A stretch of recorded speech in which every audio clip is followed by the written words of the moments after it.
নমস্কার, আজকে আমি এই ভিডিওতে দেখাবো পুরনো কাস্ট সার্টিফিকেট অর্থাৎ 2013-2014 সালের আগে যিনারা কাস্ট সার্টিফিকেট করেছিলেন তখন কিন্তু কম্পিউটারাইজ কাস্ট সার্টিফিকেট ছিল না। এখন কিন্তু কম্পিউটারাইজ কাস্ট সার্টিফিকেট করা হয়েছে। যে নতুন ডিজিটাল কাস্ট সার্টিফিকেট সেইটির নম্বর কিন্তু আলাদা। তাই আপনারা পুরনো ওই হাতে লেখা কাস্ট সার্টিফিকেট থেকে কিভাবে ডিজিটাল কাস্ট সার্টিফিকেটে কনভার্ট করবেন, অর্থাৎ কিভাবে আপনারা অনলাইনের মাধ্যমে অ্যাপ্লিকেশন করবেন, সেইটার ভিডিও আমি আজকে দেখাবো। এছাড়াও আপনারা আবেদন করার পরে কিভাবে স্ট্যাটাস চেক করবেন এবং হয়ে গেলে তা কিভাবে ডাউনলোড করবেন এটার ভিডিও দেখানোর চেষ্টা করব। এই ভিডিওতে A to Z সমস্ত বিস্তারিত আলোচনা করা হবে। সর্বপ্রথম আপনারা গুগলে টাইপ করে নেবেন কাস্ট সার্টিফিকেট, এটা লিখে সার্চ করবেন। তারপরে ফার্স্টের দেখতে পারবেন যে ফার্স্টেই যে ওয়েবসাইটটা শো হবে সেই ওয়েবসাইটে কিন্তু আপনাদের ক্লিক করতে হবে এবং সেখানে ক্লিক করার পরে কাস্ট সার্টিফিকেটের ডিপার্টমেন্টের যে অফিসিয়ালি ওয়েবসাইট রয়েছে সেটা কিন্তু ওপেন হয়ে যাবে। তারপরে আপনারা এখানে অ্যাপ্লিকেন্ট দেখতে পাচ্ছেন, অ্যাপ্লিকেন্টের ঠিক পাশেই এখানে ব্যাকলগ সার্টিফিকেট লেখা আছে দেখতে পাচ্ছেন, এখানে কিন্তু আপনাদের ক্লিক করতে হবে। তারপরে যে এই ফার্স্টের যে অপশান রয়েছে এরপরে এখানে যে ফার্স্টের অপশানটা রয়েছে সেই ফার্স্টের অপশানটাই কিন্তু আপনাদের ক্লিক করতে হবে। তারপরে আপনারা দেখতে পাচ্ছেন একটা ফর্ম কিন্তু এখানে চলে এসছে, এই ফর্মটাকে আপনাদের ফিল আপ করতে হবে। এখানে দেখতে পাচ্ছেন ম্যানুয়াল কাস্ট সার্টিফিকেট নম্বর, মানে আগের যে হাতে লেখা কাস্ট সার্টিফিকেট আপনাদের আছে সেই কাস্ট সার্টিফিকেটের নম্বরটি কিন্তু এখানে দিয়ে দিতে হবে। তারপরে এখানে দেখতে পাচ্ছেন কাস্ট সার্টিফিকেট ইস্যু ডেট, মানে কত তারিখে ইস্যু করা হয়েছিল আপনার পুরনো ম্যানুয়াল কাস্ট সার্টিফিকেট, সেই কাস্ট সার্টিফিকেটের ডেটটি কিন্তু এখানে দিয়ে দিতে হবে। এরপরে আপনারা এখানে দেখতে পাচ্ছেন এই কাস্ট সার্টিফিকেটটি কোথা থেকে ইস্যু করা হয়েছিল সেই জায়গাটার নাম কিন্তু এখানে আপনাদের টাইপ করে দিতে হবে। তারপরে এখানে দেখতে পাচ্ছেন পরে আপনাদের কাস্ট কি কাস্ট সেটা আপনারা কিন্তু এখানে সিলেক্ট করে নেবেন। তারপরে কি সাবকাস্ট সেই সাবকাস্টটি কিন্তু এখানে আপনাদের দিয়ে দিতে হবে। তারপরে এখানে কি ধর্ম, কি জাতির, হিন্দু না মুসলিম না জৈন না খ্রিস্টান, সেটা আপনারা এখান থেকে কিন্তু সিলেক্ট করে দেবেন। তারপরে এখানে দেখতে পাচ্ছেন ফুল নেম, মানে এই কাস্ট সার্টিফিকেট রয়েছে যে ম্যানুয়াল কাস্ট সার্টিফিকেট রয়েছে যার নামে আবেদন করছেন তার কিন্তু ফুল নাম কিন্তু এখানে দিয়ে দিতে হবে। তারপরে এখানে দেখতে পাচ্ছেন এখানে ফাদার্স নেম এখানে দিয়ে দিতে হবে এবং জন্ম তারিখটা কিন্তু এই আবেদনকারীরই কিন্তু করতে হবে, মানে যার সার্টিফিকেট তারই কিন্তু এই জন্ম তারিখটি দিতে হবে। সে পুরুষ না মহিলা এখান থেকে সিলেক্ট করে নেবেন আপনারা।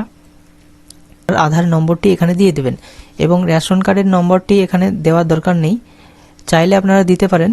তারপরে এখানে আবেদনকারীর ফোন নম্বরটি দিয়ে দেবেন এবং ডিস্ট্রিক্ট সিলেক্ট করে নেবেন আপনারা, সাব ডিভিশনটা সিলেক্ট করে নেবেন, পুলিশ স্টেশন সিলেক্ট করবেন, তারপরে পোস্ট অফিস আপনারা সিলেক্ট করে নেবেন। তারপরে এখানে দেখতে পাচ্ছেন দুটো অপশান রয়েছে, মিউনিসিপ্যালিটি না ব্লক সেটা আপনারা সিলেক্ট করে নেবেন। তারপরে এখানে গ্রাম পঞ্চায়েতের নাম কিন্তু আপনারা সিলেক্ট করে নেবেন।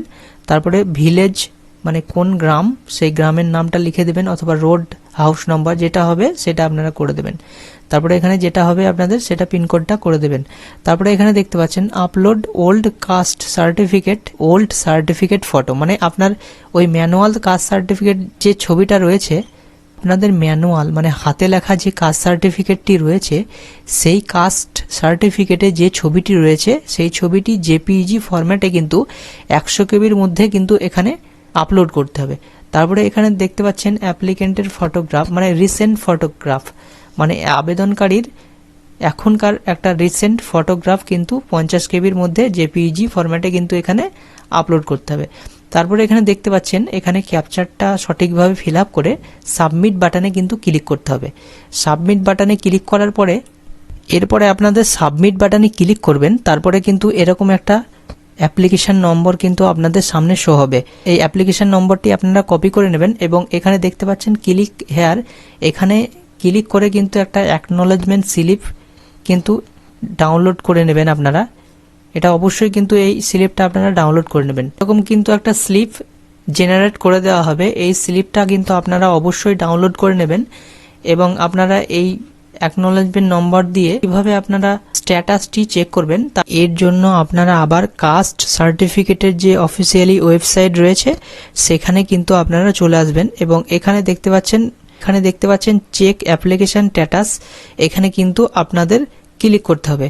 এখানে ক্লিক করার পরে যে অ্যাপ্লিকেশন নম্বরটি রয়েছে ওটা এখানে কিন্তু ইনপুট করে দেবেন আপনারা, তারপরে সার্চ বাটনে ক্লিক করবেন, তারপরেই কিন্তু এরকম একটা শো হবে। এখানে অ্যাপ্লিকেশন নম্বরটি শো হবে এবং অ্যাপ্লিকেশন যার নামে অ্যাপ্লিকেশন করেছেন তার নাম এখানে শো হবে, কত তারিখ অ্যাপ্লিকেশন করেছেন সেটা শো হবে, সে কোন ক্যাটাগরির, তার বাবার নাম কি, সমস্ত শো হবে। কিন্তু এখানে দেখতে পাচ্ছেন এখানে পেন্ডিং রয়েছে। এটা যখন অ্যাপ্রুভ হয়ে যাবে তখন কিন্তু এখানে অ্যাপ্রুভ লেখা থাকবে এবং এটা আপনারা কিভাবে ডাউনলোড করবেন তার জন্য আপনারা পুনরায় আবার হোম পেজে চলে আসবেন।